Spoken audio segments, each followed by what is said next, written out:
RSS നേതാവായ വിഷ്ണുവിനെ തടവിൽ പാർപ്പിച്ച് കൊലപ്പെടുത്താൻ ശ്രമിച്ച സംഭവത്തിൽ 45 ആർഎസ്എസുകാർക്കെതിരെ കേസെടുത്തു.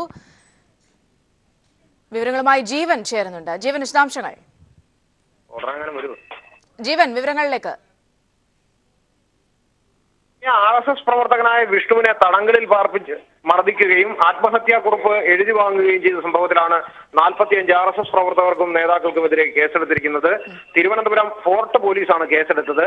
ആർഎസ്എസ് സഹപ്രാന്ത പ്രചാരക് സുദർശൻ, വിഭാഗ് പ്രചാരകൻ കിരൺ സൂര്യ, ഹിന്ദു ഐക്യവേദി സംഘടനാ സെക്രട്ടറി സി ബാബു അടക്കമുള്ള സംസ്ഥാന നേതാക്കൾക്കും പ്രവർത്തകരുടെയും പേരിലാണ് കേസെടുത്തത്. കേസ് അന്വേഷിക്കുന്നതിനായി തിരുവനന്തപുരത്തെ കന്റോൺമെന്റ് അസിസ്റ്റന്റ് കമ്മീഷണറായ KE Baiju, control room assistant commissioner Suresh എന്നിവരുടെ നേതൃത്വത്തിൽ 2 അസിസ്റ്റന്റ് കമ്മീഷണർമാരെ ചുമതലപ്പെടുത്തിയിട്ടുണ്ട്.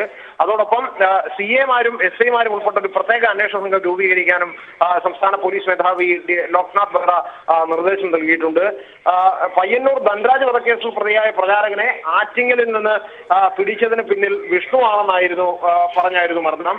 ഒന്നിലേറെ തവണ അദ്ദേഹത്തെ കൊലപ്പെടുത്താനും ശ്രമിച്ചു. RSSന്റെ കടക്കാവൂർ കാര്യവാഹമായി പ്രവർത്തിക്കവെയാണ് വിഷ്ണുവിനെ RSS സംഘം തട്ടിക്കൊണ്ടുപോയത്. CPIM-ന്റെ കണ്ണൂർ ജില്ലാ സെക്രട്ടറി P ജയരാജനെതിരെ ആത്മഹത്യാക്കുറിപ്പ് നിർബന്ധപൂർവ്വം എഴുതി വാങ്ങുകയും ചെയ്തു. വിവരണാതീതമായ പീഡനങ്ങൾ RSSന്റെ കസ്റ്റഡിയിൽ തനിക്ക് അനുഭവിക്കേണ്ടതായി വന്നു എന്ന് ഇന്നലെ മാധ്യമപ്രവർത്തകരോട് വിഷ്ണു വെളിപ്പെടുത്തുകയും ചെയ്തു. അതിന് തൊട്ടു പിന്നാലെ മുഖ്യമന്ത്രിക്കും DGP-ക്കും പരാതി നൽകുകയും ചെയ്തു. ആ സംഭവത്തിലാണ് ഇപ്പോൾ